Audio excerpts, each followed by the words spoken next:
तरी सुद्धा म्हणजे सुख समसुख प्राप्त झालं, अहंकार सोडून अद्वैत तत्वाचा बोध झाला तरी सुद्धा भगवंत प्राप्त होणार नाही जर आपली बुद्धी भगवंताच्या ठिकाणी स्थित नसेल तर. भगवंताच्या ठिकाणी जोपर्यंत बुद्धी स्थित होत नाही तोपर्यंत देव प्राप्त होणार नाही. बुद्धीचे वैभव अन्य नाहीचे.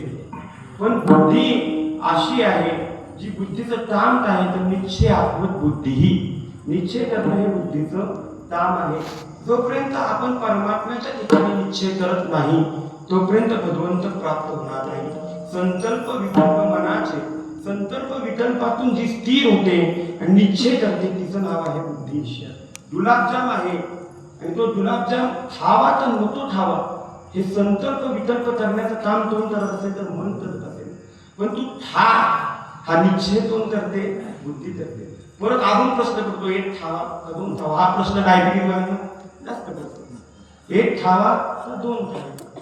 आणि मग ह्याचं सुद्धा निश्चय एकच खाऊ नाहीतर साखर वाढेल हिची निश्चयता कोण करते? बुद्धी करते. पण ही बुद्धी एका ठिकाणी स्थिर राहत नाही. स्थिर राहत नाही याचं कारण काय? बुद्धीचे अनंत तरंग क्षणोक्षणा पालती रंग. बुद्धी ही सतत बदलते, एका ठिकाणी स्थिर राहत नाही. ही बुद्धी किती ठिकाणी आपलं मन गुंतवते. बुद्धी अनेक ठिकाणी स्थिर आहे पण त्या अनेक ठिकाणी स्थिर असताना आम्हाला सुख प्राप्त होईल तर दुःख प्राप्त होईल तर दुःखच प्राप्त होईल. सुख कधी प्राप्त होईल जर भगवंताच्या ठिकाणी बुद्धी स्थिर केली तरच सुख प्राप्त होणार आहे. ही बुद्धी जर जीवाच्या ठिकाणी स्थिर केली, जीवाचं सर्वस्व साधण्यासाठी ही बुद्धी खर्च केली तर हे जीव तसा आहे नाशवंत देह जाणार सकळ आयुष्य खातो काळाचा अवधान. हा जीव देह जाईल ज्याची काळोबा खाईल. हा देह जाणार आहे. त्यामुळे या देहाच्या या जीवाच्या ठिकाणी आपण बुद्धी स्थित केली तरी सुद्धा आम्हाला सुख प्राप्त होणार नाही. आणि जर आम्ही देहाचं नसून जर संसाराच्या ठिकाणी बुद्धी स्थित केली तर मुळात हा संसार सुख प्राप्त करून देणारा नाही. दुःख बांधवी आहे हा संसार सुखाचा विचार करायचा होते. नाथ महाराज म्हणतात ना संसार दुःख मूळ चौतडे इंजळ शांती नाही तोठे रात्र दिवस तळमळ. म्हणजे ही बुद्धी संसाराच्या ठिकाणी स्थित केली तरी सुद्धा आम्हाला सुख प्राप्त होणार नाही. केवळ आणि केवळ दुःखच सोडावं लागेल. ही बुद्धी मग ज्ञान साधना करण्यासाठी जर खर्ची केली तर ज्ञान प्रदान करण्यासाठी ज्ञान प्राप्त करून देण्यासाठी बुद्धी खर्च केली तर ह्यातून सुद्धा दुःखच आहे.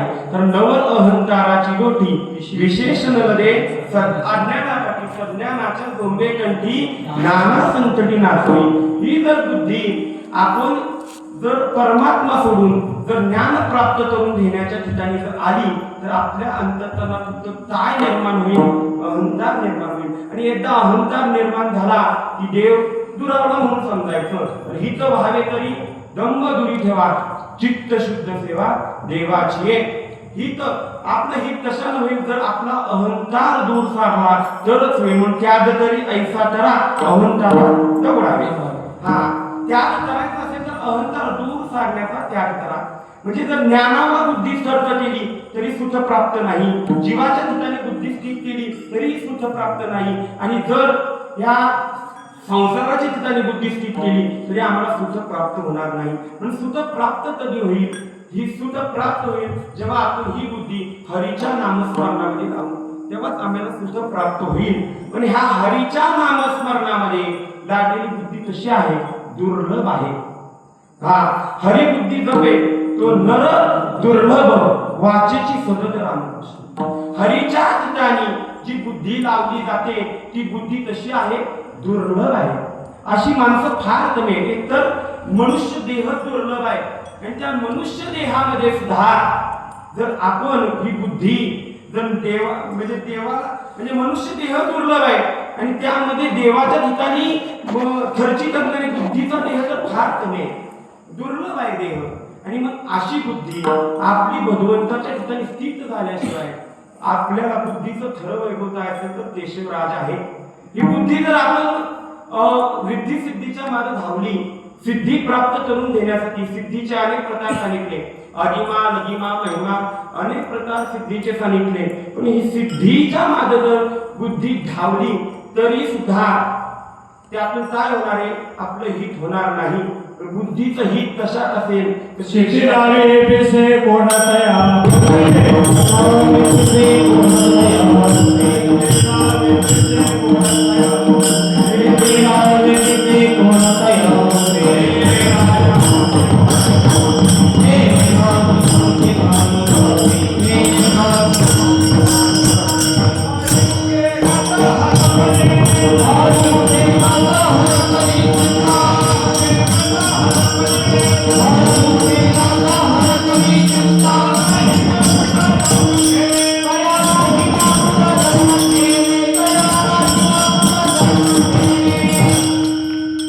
बुद्धी स्थिर करायची असेल तर ती परमात्म्याच्या ठिकाणी स्थिर करावी लागेल. तर बुद्धीचं वैभव आहे केशव आहे. द प्रति ब्रह्म, श प्रति शिव, व प्रति विष्णू. केशवाच्या ठिकाणी तर बरवा केशव राजा, केशव सर्वात बरवा आहे.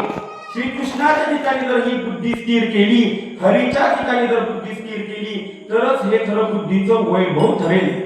त्यामुळे बुद्धी स्थिर करा. बुद्धी एकतर स्थिर करा, अहंकार दवडा आणि बुद्धी अहंकार झाल्यानंतर आपलं मन भगवंताला अर्पण करा.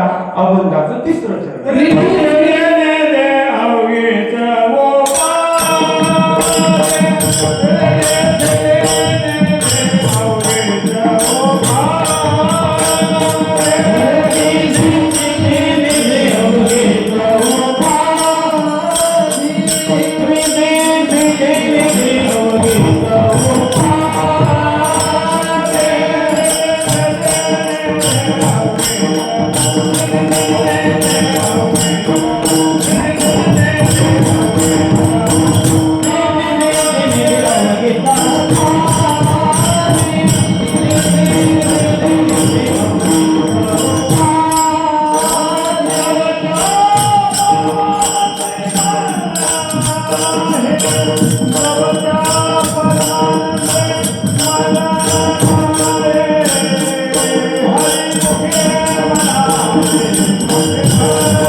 अहंकार दवडायचे, बुद्धी स्थित करायचे.